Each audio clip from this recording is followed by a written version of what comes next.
to Moms in Paradise, where we swap stories, drinks, share laughs, and remind ourselves that paradise isn't a place. It's a mindset. I'm Glenda. I'm Sharika. I'm Najila. I'm Georgette. And welcome to Moms in Paradise podcast. Hello, everyone. Welcome back to a new episode of Moms in Paradise. So as you can see, the setup is a little different today. And we're doing that because we're celebrating our 1-year anniversary doing this.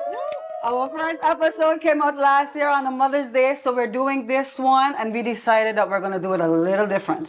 So I decided to invite our friend here, Miss Tamara Leto Wilson, who has Intricate Boucakes. Intricate Boucakes. Intricate Boucakes. And she is going to help us make one today. She's going to take it away. So, a part of Intricate Boucakes is a business that has been established since 2017. Oh. We have started with edible arrangements because I don't like flowers, but I like to eat. So I incorporated the floral and edible designs together. Do you still do that now? I still do it, but it's not as commonly ordered as before. Okay. So I pivoted when I realized it's not, it was trending for a minute.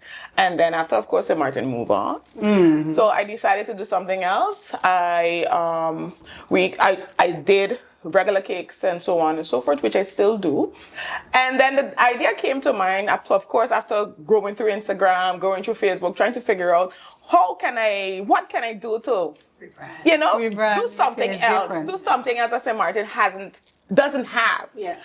And the cart appeared right in front of me, and I love the experience. I love love experiencing. So I love when I go to places and I experience different things. So why not give it to somebody else while they eat? Uh-huh. So the idea is so you have your cake.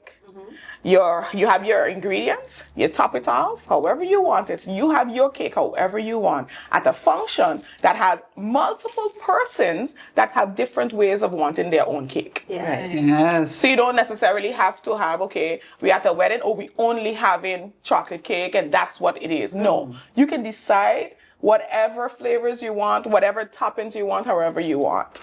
Now, last December, we added the ice cream to the cart. So now it's cake and ice cream.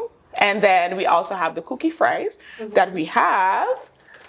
Last year we had traditional Christmas cookie fries. Ooh. And this time, generally, we have the red velvet, chocolate chip, and triple chocolate chip generally in the package. Triple chocolate. Triple chocolate chip, which includes dark chocolate, milk chocolate, and white chocolate. You feel like you want to kill us. I appreciate it though. No, she feels like she wants to feed us with love. Yeah, and experience. With love. Love and experience. So let's start. We have a cake in a cup today. You can have a variety of flavors. Generally is chocolate, vanilla, and red velvet.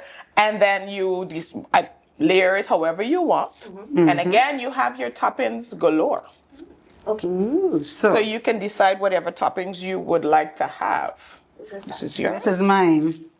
This is yours. Can we put on our own toppings? Of course, you can go ahead. This is yours, and this one is yours. So we could start with the syrups if you would like. Okay. And what syrups? So I have Nutella, chocolate, strawberry, and caramel. I also have Baileys as well if you would like to have a little bit of alcohol. When it comes to the toppings, generally it is cherry, Ferrero Rocher, Chips Ahoy, marshmallows, the wafers, the stick wafers, and also the block wafers. M&Ms, we have strawberries sometimes. We have the sprinkles, coconuts, Biscoff, and Oreos. How many toppings are you allowed per cup? Any amount of toppings. So you can decide if the cup or the loaf pans, you can decide whatever amount of toppings and just one standard price. Okay? Oh. We also added the rum raisin as well.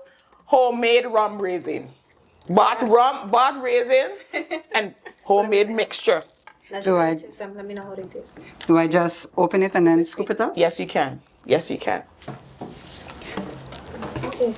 So you see, at Mom in Paradise, we like to support our Local. mompreneurs and our local mompreneurs doing great things. I love this idea. And if I am not mistaken, someone was nominated in the Caribbean Bakers Awards. Yes. as the most innovative baker of the year. Yes, I was. People, fingers crossed, cast your votes if you can cast a vote. Do we cast a No, vote? we can't cast any votes Shoot. anymore. That has Passed. passed. Right now, we're waiting for the results, which should be in July, where there will be a grand gala where people will be invited to come and join. Should be red carpet kind of whole thing. They have Fancy. it's a whole weekend. Actually, it have from the Friday, I think they have the Bake Off competition, and then the Saturday they have another grudge competition, and then the Sunday would be the gala, dressed down, very awardy kind of thing. I'm quite excited. And we're very proud that you're nominated. It's scheduled to be held at Ali's Convention Center on the island this year for 2 years or 3 years. For the past 2 years or 3 years, it has been in Tortola. This is the first year they bring it to St. Martin. And I think it have about 10 of us on the island that are in different categories that are nominated. that are representing. All right. Yeah. St. Martin, stand up. We love to telling see you. you guys. I'm telling you. I'm telling you. But we're very glad no. that you could come. So now, tell me what toppings you would like to have, because a couple of plain. We've been topping. Let's pop in. And we, you know, Me and Sheila was and I'm here to say, told me. Don't be the one. Indulge. You said this was Nutella? Yes, that was Nutella. And this is just regular chocolate. Yeah, indulge. It is literally a whole experience. But the ice cream is nice as well because we churn it on the spot. So you get the ice cream churning, you get the whole. So is ice cream usually included?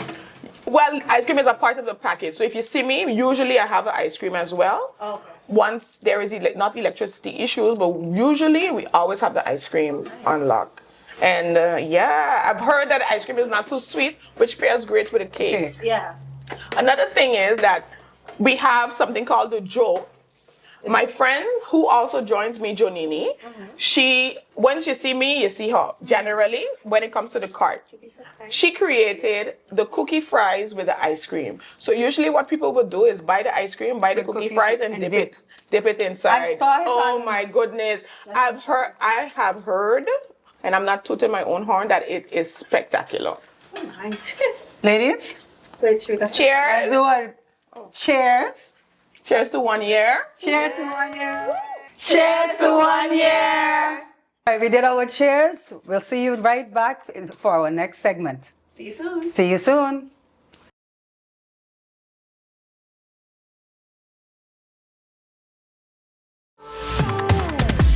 Welcome back to Moms in Paradise. Ladies, class is up. We are sitting. Cheers again. Cheers. So, Are you looking each other in the eye? Because Look, Georgia, look. look, cheers. Cheers. Cheers, cheers, cheers. Cheers. So we're sitting with our all eaten bouquets and our glass of champagne, celebrating Moms in Paradise first year anniversary, and celebrating mothers, because this is our Mother's Day episode. So for our Mother's Day episode, we've been talking, in the last year we talked about a lot of things, but we barely touched on the things that can go wrong when becoming a mother. So today we're going to do that. We're going to talk about the things, the risks, the health factors that are risks are, the health factors. We're going to talk about mental health factors, and we're going to just talk about the shit that we go through, the stuff that we go through in general.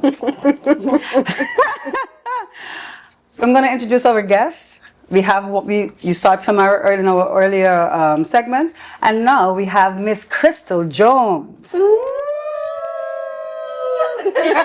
If y'all don't know, me and Crystal go way back. Back into time. Back into time.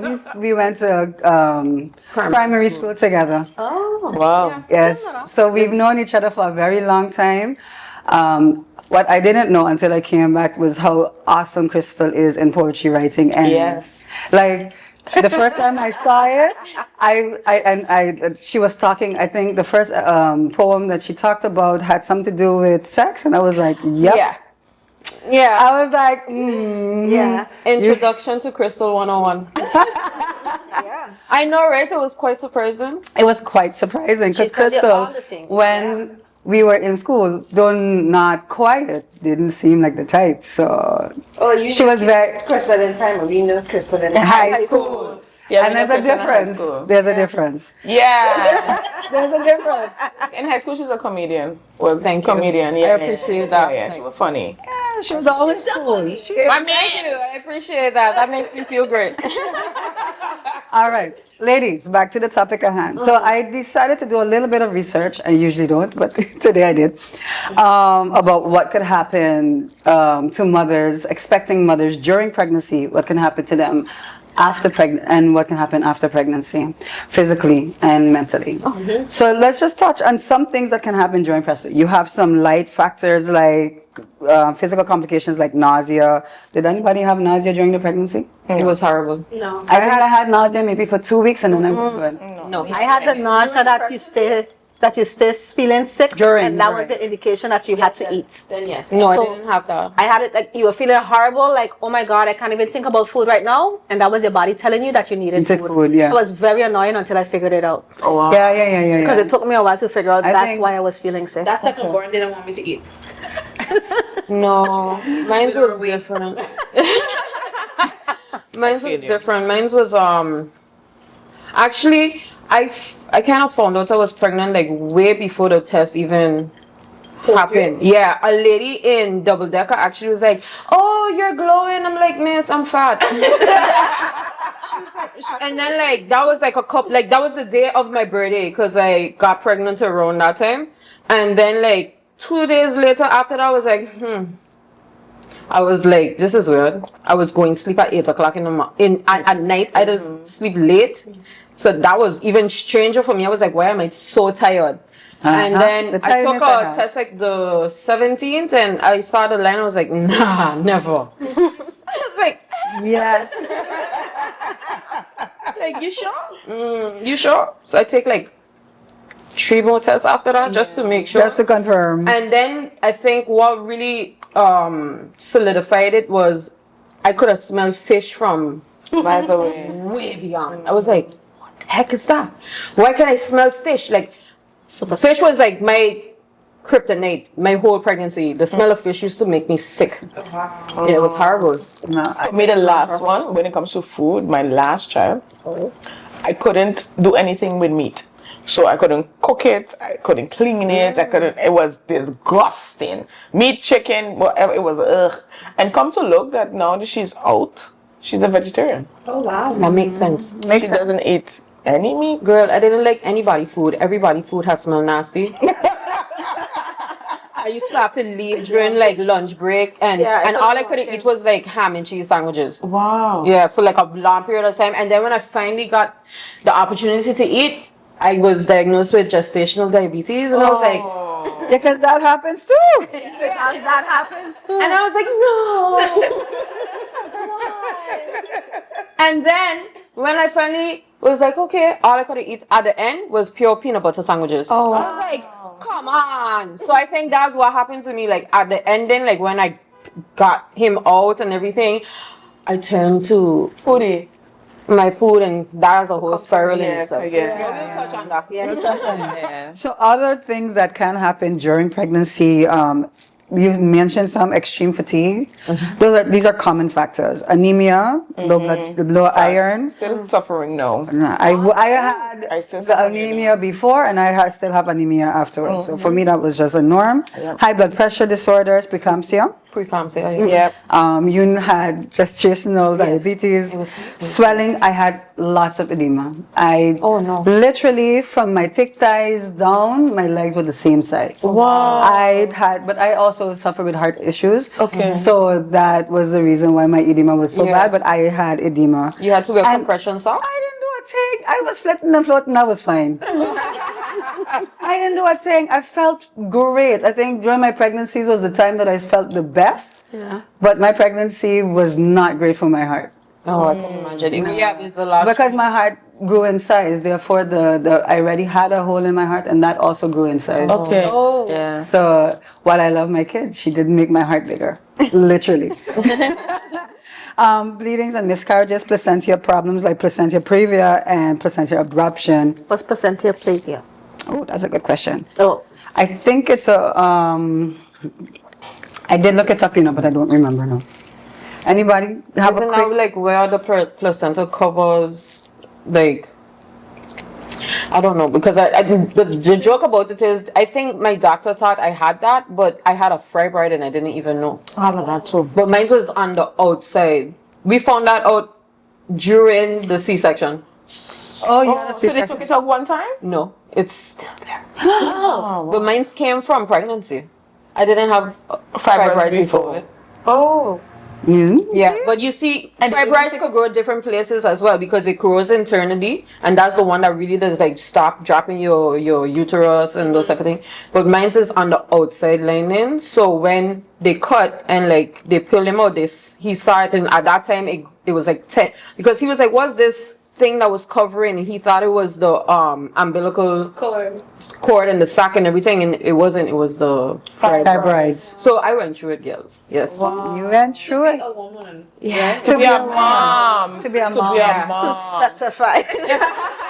So, placenta previa is a pregnancy condition where the placenta lies low in the uterus and partially or completely covers the cervix, the baby's exit. So that can lead to bleeding during pregnancy and complications during delivery.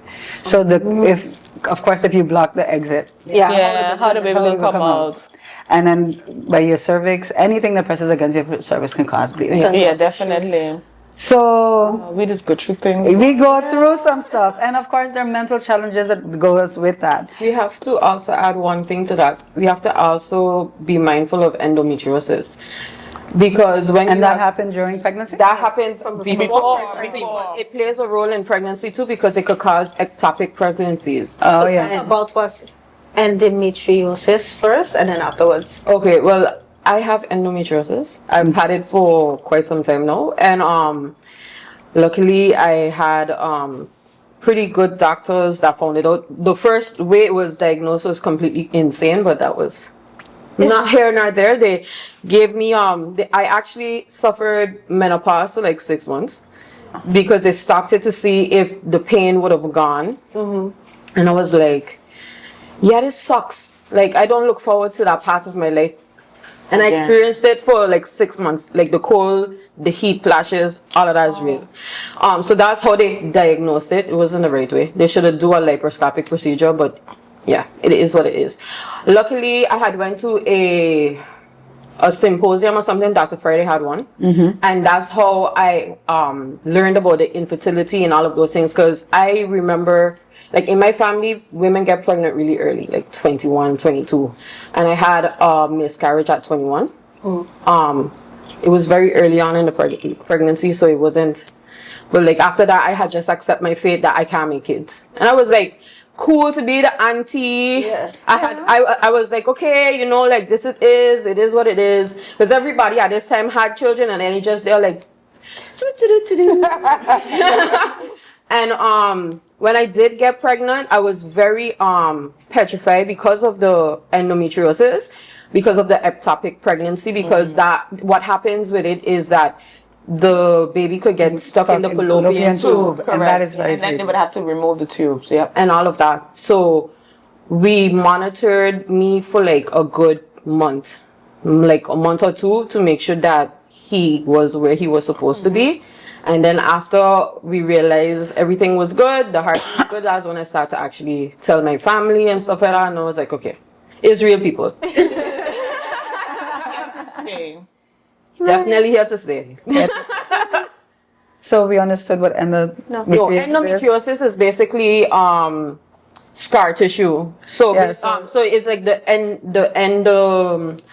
What's the correct terminology for it? So this, what I have here is a Endometrium. chronic condition where tissue similar to the lining of the uterus grows outside of the uterus, commonly on the ovaries and the fallopian tubes and the pelvic lining. Well, it's a what misconception this is. because endometriosis could grow everywhere.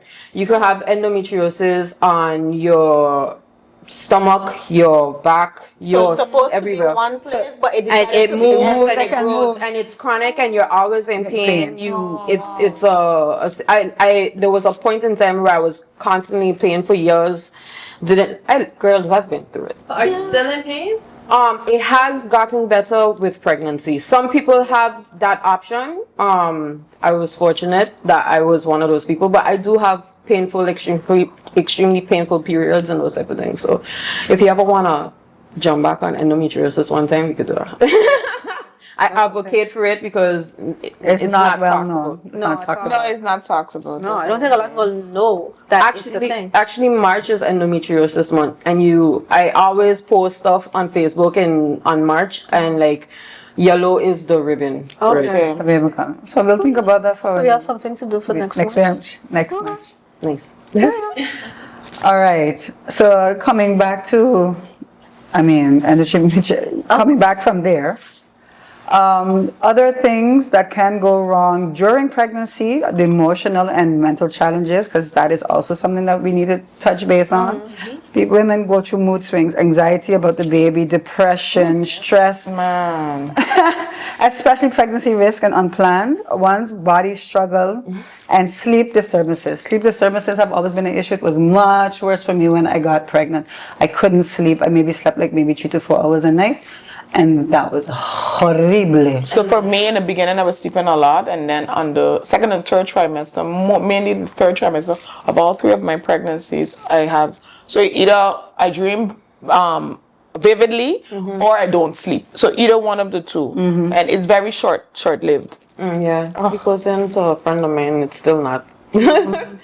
But I mean, like I said, in the beginning, it was like I was sleeping from 8 o'clock. So I was like, what? That was so weird and random for me.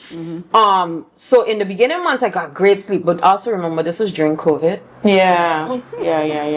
Fun times, people. I didn't even know if I would have clothes for my child, but that's another story. COVID was there. Yo, I had dreams, like vivid dreams, waking up, like saw my child in a whole thing, and I was like, but why he naked?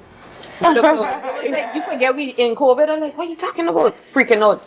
As soon as the ban was lifted, I ordered so much stuff. I was like, my child gonna have clothes. Yeah. But understandable. Yeah, no, it's not. But like, okay, I dream so much about it. That's one thing I'm going to make sure that he has. He's gonna have. Yeah, exactly. Now it created a fear inside of you. So once you could fix trauma. it, you fix it. Yeah. One time. I like that. Scary. Like I think my biggest fear was, well, so backstory. My mom didn't like the fact that I was pregnant by whom I was pregnant by. So that became a sore spot, and my mom just didn't want. While she loves me, she was like, I'm not dealing with that. I think the biggest fear was because of my heart issues. I wasn't sure if I would be able to give birth. Yeah. And I wanted to make sure that she would be there for my child. So I used that, I think also the stress of that paired with just becoming a mother for the first time, figuring out if we're going to be able to give birth, if my heart isn't going to fail in the process. That for me was quite scary. Though I was flitting and floating and I felt the best that I ever felt, those thoughts were persistent, and they were persistent mostly at night. I understand the whole baby daddy stress. Tell me about it. Let me drink to that. Yeah, because that caused me to have stress. Top up there. Yeah, that caused a lot of stress during my pregnancy to the point I had to block him because I was like, no, my safety of my child was more important. Yeah. So, Reminds of the house. Oh. I was very emotional, guys. I was very emotional. All emotions, but they are. Seems like they're still there. I'll drink to that. I need a top up. All right, ladies, we're gonna top up our glasses. We're going to take a moment and we'll be right back. Welcome back to Moms in Paradise. Glenda, can you please tell the people where they can find us? Peter just put me on the spot. That's what we do here. So guys, don't forget to follow us on our socials. We have Facebook, Instagram, YouTube, and Spotify, Moms in Paradise Podcasts on all socials. You can also email us at momsinparadise@gmail.com. Share your mom moments. Let us know what you like, think we can improve on with the podcast. Tell us who you think we should invite to talk with the moms. Share it if you think what we're talking about is relevant, or if you just want to let people know, like Moms in Paradise is here at St. Martin or in the Caribbean, so that they can be part of the community as well. Definitely get the word out so that we can grow, so that we can become the community of moms supporting moms, because that is the aim. So again, Moms in Paradise podcast on Facebook, Instagram, YouTube, and Spotify, and momsinparadise@gmail.com if you want to email us directly. Thank you. Yeah. All right, bringing it back to the topic now. So we talked about what can go wrong during pregnancy. Now we can talk about all the things that can go wrong during labor and delivery. Fun times. I have a question. Yes. I found this lady on TikTok. I sent it to you. Yes, you did. It's the lady with the list. So I'm going to run it up because I can't give too much because we got into topic. But if you want to see a range of things that can go wrong due to pregnancy, due to labor, check out the girl with the list on TikTok. It's a lady basically that has decided she's not having kids. She's going to take her birth control pills because there are so many things that can happen as a mom or as a potential mom that isn't talked about. And I will say, strolling through that, a couple of times I had a few things that I was just like, ooh, yeah. Because I thought I looked up the stuff of things that can go wrong. No, stop it. There's a whole lot more. Oh, I don't know about. Growing up, I know my aunts them used to always say, like, being pregnant. It's 1 foot in. One foot in. One foot Yes, I've heard that as well. But it is true. Yeah. I could attest to it.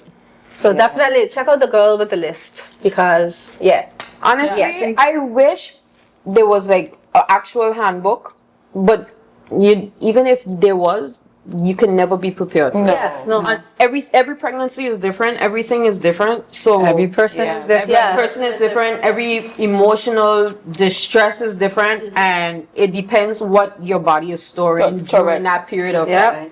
So, and let's not forget, what also happens and what we don't think about, or what was recently found out, is that the male sperm is what builds the placenta, and thus determines how your pregnancy is going to be. So the healthier the specimen, the healthier the baby, the healthier the pregnancy. Yeah. knew he was a I saw that.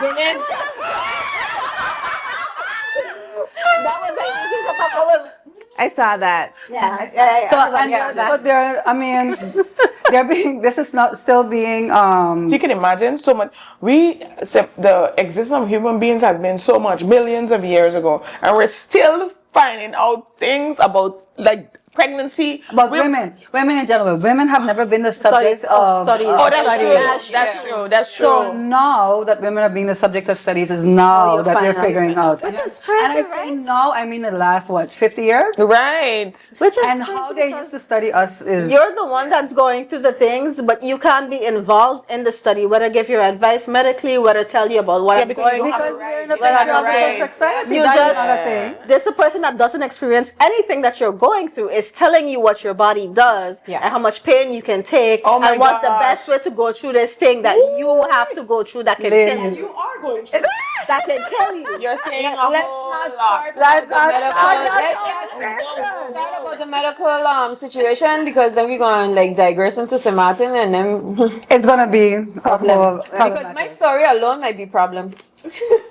Just saying. You sound excited to tell us. Oh, I wouldn't mind. To be honest, what part we in labor now, right? we at labor. Okay, great. So I was induced on the 1st of October Why did you decide that? because he was 40 weeks. Okay. And it was like, no. I could have been induced from 39. It would have been great. He would have come out a nice, normal, small child. He came out like almost 10 pounds. That was fun times. So, yeah, great. My child was a 1 month baby when he came out, but that was great. I love him. Anyway, Trace, but the experience was horrific, to say the least. And it was horrific to the point where I don't want kids anymore. Oh wow! You had a C-section, I know someone right? has something similar. The inducing wasn't horrible. I took the pill twice. That didn't work. They did it internally. That kicked in on the 3rd of October, and I was in pain. The doctors came. They did whatever they had to do. I didn't eat for a while, so like I wasn't told in advance that, oh, they're prepping the room, they're gonna put me in the thing, the room was booked, I'm gonna have the C-section. No communication. No communication. So I was hungry. The nurse was trying to appease me, gave me a little bit of food. I only ate a little bit of mashed potato. The doctor found out. He was pissed because the room was booked and everything. You're not supposed to eat. So you're not supposed to eat. That was red flag number 1. They should have waited. It didn't happen. Or at least let you know that something was in process of happening. Exactly. I didn't know. Because then you would have understood. Exactly, and I wouldn't have eaten anything. Went into the But operating the nurse is supposed to know. as well. In which ways?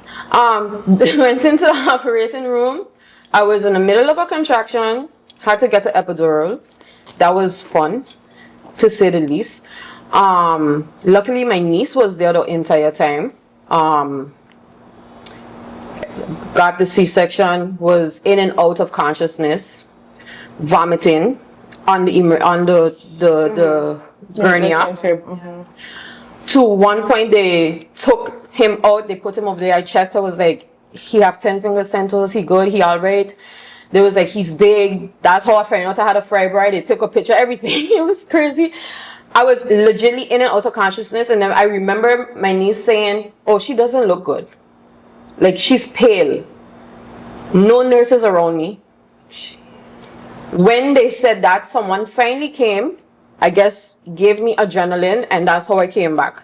I could have died in that room. I am deathly afraid of the anesthesiologist department.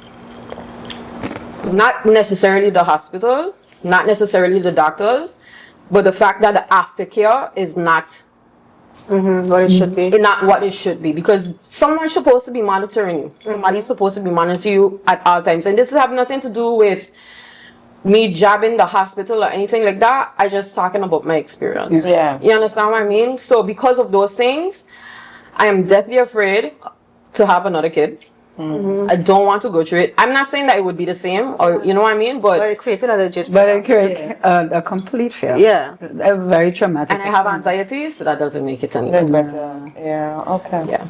But my experience for my first was the most traumatic one. So we went in the hospital the night before, because the Thursday, so he was born at that year in 2009, he had 3 Mother's Days. He was born on the French Mother's Day, which was in June. So the Thursday, I went up walking over there, because you know, old people say you have to walk in order for the baby to move, blah, blah, blah. And my mucus plug came down.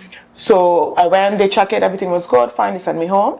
And then it was continuing leaking. So, because they said it might continue leaking. Yeah. So it's like, okay, no problem. Because it was not knowing that my water bag had actually burst. And it was leaking. So when he came out, he had an infection. So he had to go in a NICU, blah, blah, blah. He was born at 41 weeks and 3 days.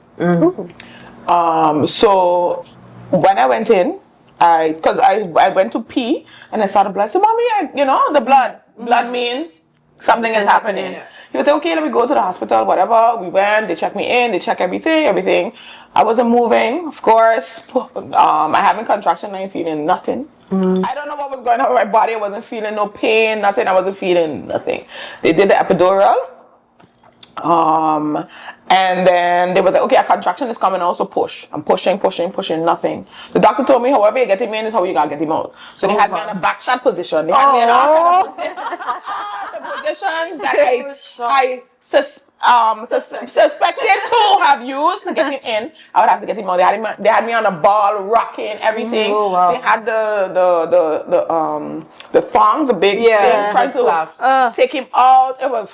But they didn't realize that your water bag had burst at this Did point? you have to end up doing a C-section? Yes, I ended up having to emergency C-section. My mother was like, no, this is crazy. All you have her here. I got contractions from 6, and he was born at 6 a.m. and he was born at 6:30 in the evening. So it was like, hello, we have to stop because nothing is happening. So she insisted that we do an emergency C-section. They rolled me in. I was gone. I was tired. I just went and I was gone. I was gone. I was really out of it. The difference is though, with the French side, is that they have an aftercare program that is spectacular. You go to C-section or not, you have the you go to the kine. It's called a kine, which is the therapist, and they insert the thing to bring back your walls, your vaginal walls, and your uterus back together. So you have about 8 or 10 sessions with that. Oh, nice. It's I can't complain that the aftercare was comparing to how over here I've heard experiences. There's no aftercare. None. Because I didn't know that was a thing. I know that's a thing, but we don't have that in Samoa. Yeah, no. We don't have it on that side. It is crazy. It should be. Because literally your body is going through a traumatic change instantly. Yeah. Because you're stretching, wrap, and then you gotta find your way to come back. Yes, it's elastic, but geez, elastic to stretch and just be And flimsy. And then you want me how much? Say one, say two, you did have more But that's what I'm saying. Because of the experience after. I did have more children after which, 2 more, and both everybody were born on the French side. So I can't relate, and I sympathize with you and sympathize with all women who went through a lot over here because couldn't have been me.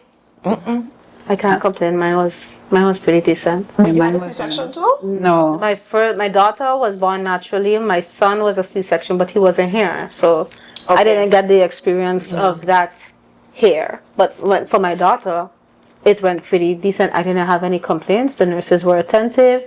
The doctor was attentive, but she was also family, so. No, the doctors was fine. Yeah, the doctors did they work. It was fine. Yeah, it was just the anesthesia, the anesthesia, the aftercare. We just Let's leave it at that. Aftercare. Yeah, I think it's the aftercare. I think that's lacking over here a lot. with every surgery, not just. But even so, aftercare meaning as well as maternity leave. Yeah, of course. Like 6 weeks, 14 weeks. How much it is? 14 weeks back then. No, it was. 6 weeks. It was 6. It was 12 weeks. So 6 weeks before, 6 weeks after. Yes. What? Yeah. The daycare don't even take your child so small. They do now. Yeah, but I mean, That's crazy. like how am I bonding? I breastfeeding. Like how am I bonding? Yeah. My mother told me when she was working back then. She works on the French side as well. For breastfeeding, you got 1 hour, so you either could leave early or arrive late. I used to pump. Because you're breastfeeding. I used to pump on the job. Regardless, that's a bond that you have with, and you have that for a whole year. You have that for 6 months to a whole year. If you make twins, you could imagine every child gets that. I don't know. I just find the social system is so difficult over here. Let's not talk about that. Go back to the topic, please. I mean, but say one, say two, these are all things that can go wrong. You gave birth and you are not able to bond with your child because of the social situation. Correct. And not bonding with your child is a very difficult thing for all mothers to go through, right? Most mothers. Yeah. Most. Mother. No, because there are people that can't. Again, it goes also to how lenient your employer is as well. That's true. That's Because true. with mine, first one, I was too young. I was in school, so I don't know. But with the second one, I worked up until the day before my C-section. Oh wow. Well, it wasn't meant to be a C-section. Oh, okay. It was supposed to be induced, and I got I was able to take my vacation days as well as my maternity leave afterwards, because I did hear of me too. 6 weeks before, and some people have no other choice but to do it that way. Correct. It's sad because 6 weeks before I'm still pregnant. Yeah. And then 6 weeks afterwards, the child just come out. But my child was born in 2017, so this happened after the hurricane. So there was a period when I couldn't even go to work or do anything. So that worked out for me. Yeah. But you wanted to say something, and then we'll go back to the topic. But when with the C-sections, your doctor can give you more time. You can get an additional. You can get an additional time. So I was lucky. I got additional time, and that was fine. I didn't get it, I think, because my children were born on the French side. So because my children were born on the French side, I think the doctor had feel a type of way over here because I'm working over here. I could imagine. So they was like, no, you can't get more time. You know, that kind of way. It's like, okay. No, because I feel like they have an expectation of us as mothers as soon as you give birth, you did your job, so now get up and do it. And there's so much that goes on. And then I still have to come home and do this job now. So this person is looking at me extreme. And think about the C-section. But that not only that to remember you're up in the night. Yeah. So you're up in the night, half functioning to work 8 o'clock the next day with pain. Oh, no. Listen, you're up in the night, you have a child, especially if you were not fortunate, because they have moms that are very fortunate that have children that sleep. Right. Mine is not that one. Or even help. Every two. I had help, but she was knocked out every night. My mom, I love her. Tired. She was tired. She helped during the day. She was great. But I needed her at night. I was dying. And I honestly didn't realize, they say you have baby blues and that stuff. Yes. My baby blues went on to be postpartum depression, went on to be full-on depression, and I didn't even know. I was like a functional depressive person that didn't even know I was depressed. How did you find out that you were depressed? I basically, to be honest, I had a meltdown in a dietitian office. Complete meltdown. I was like, I went there for help to lose the weight and everything, because I started to look at the pictures and I was like, oh my God, this is horrible. This is ridiculous. Because again, I was depressed, didn't know. I was suffering with anxiety, didn't know. All of these things came because of the change of the hormones. Women go through immense changes in hormones after pregnancy, during the pregnancy, and also afterwards. Yes. So some people are fortunate, they get a baby blues, it passes in a couple of weeks, and some people don't even realize that it's depression. For years. Exactly. It can carry on for years, if not well treated or diagnosed. And my son was healthy, but the first 2 years of his life was extremely difficult. He had to do he had like 2-3 operations. He had what do you call that? When you have to take off the foreskin, circumcision. He had to do a circumcision. He used to get sick, especially when he started daycare. He had to do the air tubes, and he had to scrape his adenoids because there was a time in the middle of the night he woke up and his lips was blue because he couldn't breathe. Oh my goodness! So all of that had me extreme paranoia. I wouldn't sleep. I would be up watching him, especially when he was a baby. He used to like to do this thing where he would wiggle in the side. I remember waking up at morning oh my God, what are you doing there? You wake him up and he was breathing, and I freaking out why would you do this? Why would you do this? You trying to get me locked up? It wasn't easy. And I remember talking to my friends, and I was like, I feel like I'm a horrible mom. Yes, that feeling. I was like, I think I'm doing a horrible job at this. I don't know if I this maybe but I know I was doing good. He was still alive. But I had feel internally I was the worst mom possible, and my friends had to kind of snap me out of it.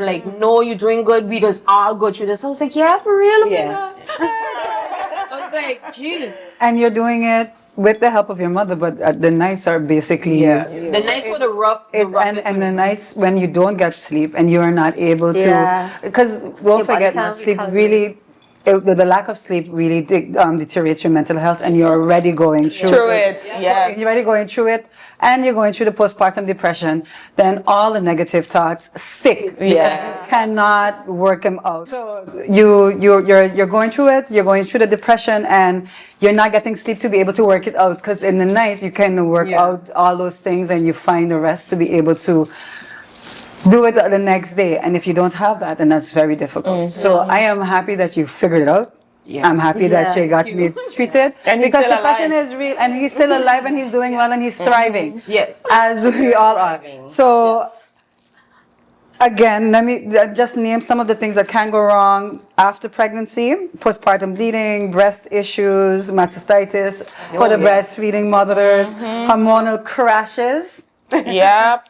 pelvic floor changes, and that's the thing that scared me the most. If I'm not incontinence, I've been suffering with that, and my daughter is 9. Well, will be 9 this year. So it was, I think, last year's when for the first time where I could do a jump and not piss myself. That was, Wow. I still have that. Well, after 3 children, but yeah. I Yeah, still no, have but that. And prolapse. Pelvic floor prolapse. Yeah, no. That When your when your pelvic floor drops and your uterine falls, so your pelvic floor is what keeps your organs in place. Or So when it imagine- comes on the outside. Yeah. I heard about So that. that's Yes, you why did. I think that's the thing that the friend-siders do too. To keep it up. keep it, because you would have to, to because you keep have your to do pelvic, and the. that's why you have your Kegels. Yeah. Yeah, you have to do the Kegels. You to do the keep your Kegels pelvic with floor, the. the with muscle the- around your pelvic floor. I will say, nobody tells you those Exactly. things. And this is the problem. And that's why, to your point of the aftercare, Aftercare. because that is a thing that you should know about. So I'm going to do. shout out Nalini right now. If you remember Nalini, she did start an aftercare program for women who have who are giving birth. So she does pre-care and aftercare. So she at least give you the information so that you're That's able to do great. it. Okay. So shout out to Nalini. Woohoo. Respect. And again, as you said, mental health conditions, baby blues, postpartum depression, postpartum anxiety, postpartum obsessive compulsive disorder, postpartum psychosis, sleep deprivation, identity changes, and relationship stress. Wow. Let's talk about, I'm telling you, there's a lot of stuff that we go through. Let's talk about but long-term effects, that chronic pelvic pain, sexual dysfunction, long-term depression, PTSD, ongoing incontinence, cardiovascular risks, and complications like from preeclampsia. But what we do have to note, ladies, these are things or risks that can happen. They don't usually happen. Yeah. So while saying all these things, when you're about to give birth, think about it, but also stick on to the things that were good. When I was pregnant, my daughter made me feel the best that I've ever felt. And now that she's here, I am also one of the healthiest that I've ever been because my daughter. So let's put things into perspective. While things can be bad, being a mother is a blessing. It is. Definitely. The best thing that ever happened to me, honestly. Right? You watch their little faces when they're sleeping. Punch them. Sometimes they annoy you. It's a real fact. Don't hide from yourself. And it's okay. Just don't actually do it. Don't actually do it. Think about it. Dream about it. See it happen. Smile and let it go. Release. All right, ladies, we've come to the end of our program. We want to thank Miss Tamara for those beautiful and lovely, delicious Yes. cake cups. Thank you, Crystal, for sharing your stories. We will definitely have you back to continue talking about all the other things that you have gone through in your life, that, especially the endometriosis, because I think that is a topic that we do really need to share and talk about and get into. Glenda, can you remind the people what our socials are? Our socials. Find us on our social media, Facebook, Instagram, YouTube, Spotify, Moms in Paradise Podcast, or you can email us at momsinparadisesxm@gmail.com. Be a part of the community, share it with somebody, leave a comment, leave a like, leave us something. Let us know that you are paying attention. Let us know what you thought about, if you've tried Tamara's Boucakes. Yeah. Let us know what you thought about it. And if you haven't tried it yet, look her up. Yes, she's on Try it. Instagram. Please tell us I'm about on socials. Yes. Instagram, TikTok, Facebook, that's all, and WhatsApp. Where can they WhatsApp you? At 587-7292, 587-7292. You can WhatsApp me. You can look for me on the Intricate Boucakes, Facebook, Instagram, and TikTok. They're all the same name. So, Intricate Boucakes. There you go. All right, ladies, thank you for joining us. Yes. Do we have a quick mom Anybody have a mom story? moment? A mom moment Mom to minute, share? mom minute. I have one, if no one does. Want to share mama? No, don't you go. You start. You start. All right, quick mom moment. Now, you know, if anybody knows me, I'm all about my hair, about hair in general, not my hair, but black hair and owning it. My daughter, before the carnival, told me, asked me if I would want her to have locks. And I was like, if you want to, then you can. But when you're older, because doing this takes a long time. She's like, no, I don't want my locks. I love my afro. And for me, that was huge because growing up, I didn't like my hair. So the fact that my daughter loves her hair and enjoys her hair and loves her afro made me very proud to be a mother and that she was in my life. So we want to thank you again for being with us, ladies. And we will, on this note, we will say goodbye. Wait. Happy Mother's Day. Oh, it's Mother's Day. It's Mother's Day. It's Mother's Day. She did. That's why. All right. And let's go. All together. 1, 2, 3. Happy Mother's Day. And thank you to Great Bay Media for hosting us and for putting this episode together for us.